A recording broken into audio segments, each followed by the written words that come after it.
વડોદરા શહેરની ઐતિહાસિક ધરોહરની જાળવણી કરવામાં તંત્રના કામ જોઈને સ્થાનિકોમાં નારાજગી સાથે કહું ઐતિહાસિક ધરોહરો પૈકી મોટા ભાગની વડોદરાના મહારાજાની દેન છે, જેની સાચવી ન શકાય તો રાજવી પરિવારને પરત કરી દો। 7 અગાઉ લહેરીપુરા ગેટના રિનોવેશન પાછળ 75 લાખ ખર્ચો કરી નાખ્યા પછી પણ સ્થિતિ નથી સુધરી। પૈસા પાણીમાં ગયા કે શું તે એક સવાલ છે। શહેરની શાંતસમા લહેરીપુરા ગેટની છત જ ગાયબ થઈ ગઈ હોવાથી વરસાદી પાણી સીધું ગેટ પર પડે છે। વડોદરા મહાનગરપાલિકાનું તંત્ર ઐતિહાસિક ધરોહરની જાળવણી કરવામાં સદંતર નિષ્ફળ નીવડ્યું છે, જેમાં લાખો રૂપિયાના ખર્ચે લહેરીપુરા ગેટનું રિનોવેશન કર્યા બાદ પણ છતમાંથી વરસાદી પાણી પડી રહ્યું છે। શહેરનું લહેરીપુરા ગેટ 4 દરવાજાઓમાંથી સૌથી વધુ સુશોભિત ગણાતો હતો। આ ગેટનું નવીનીકરણનું કામ વર્ષ 2012માં શરૂ થઈને વર્ષ 2016માં પૂર્ણ થયું હતું। રિનોવેશનના કામ દરમિયાન અને તે પહેલા પણ ગેટમાંથી સામગ્રી પડી જતા નુકસાન થયું હતું। પાલિકા તંત્ર લહેરીપુરા ગેટની છતના રિપેરિંગ પાછળ લગભગ ₹75 લાખનો ખર્ચો કરે છે, પરંતુ છત 75 મહિના પણ ન રહી। સપ્ટેમ્બર 2021માં વરસાદને કારણે કથિત છત તૂટી પડી હતી, કારણ કે રિનોવેશન વખતે છત પર પતરા લગાવ્યા હતા, જે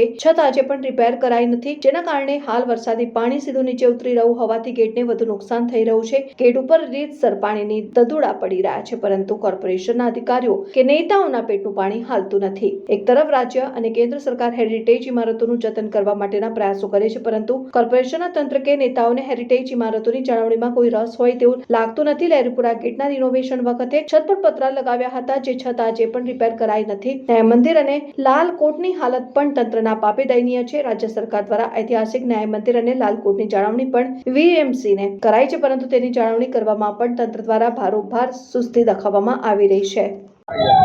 શું કહેશો, પબ્લિકના વેપાર થઈ ગયા 55 લાખ રૂપિયા લહેરીપુરા જર્જરિત હાલતમાં છે।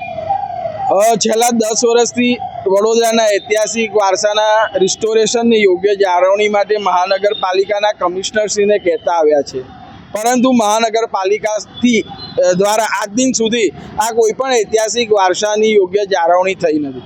તમે માંડવી દરવાજાની હાલત જોઈ લો કે જેનો એક પિલ્લર પડી જાય એવો છે। લહેરીપુરા દરવાજાની છત આજથી 7 વર્ષ પહેલાં રિસ્ટોરેશન કરેલું અને પહેલા જ વર્ષે વાવાઝોડામાં ઉડી ગઈ અને પડી ગઈ, તો આજે 7 વર્ષથી લહેરીપુરા દરવાજો ખુલ્લો છે, જેની પાછળ મહાનગરપાલિકાએ 2016-17માં 75 લાખ રૂપિયા વાપરેલા પબ્લિકના વેરામાંથી।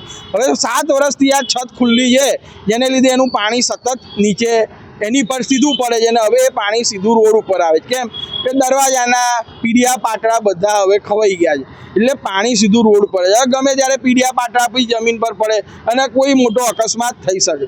તો મહાનગરપાલિકાના કમિશનરશ્રીને અમારું કહેવું એટલું જ છે કે પબ્લિકના પૈસે જે બી તમે વહીવટ કરો છો, એ વહીવટની જગ્યાએ યોગ્ય વિકાસના કામ કરો, કારણ કે મહાનગરપાલિકા દ્વારા કરવામાં આવતા કામોની પ્રજાને ખબર પડે છે કે આ વિકાસ લગતી છે કે ખાલી આ સંકલનમાં અને સ્ટેન્ડિંગમાં પાસ થયા પછી, સભામાં પાસ થયા પછી એ બધા ટેન્ડરોના ખાલી સેટિંગો થાય છે। સીધી વાત કહીએ ને તો એમાં વડોદરાનો કોઈ વિકાસ નથી।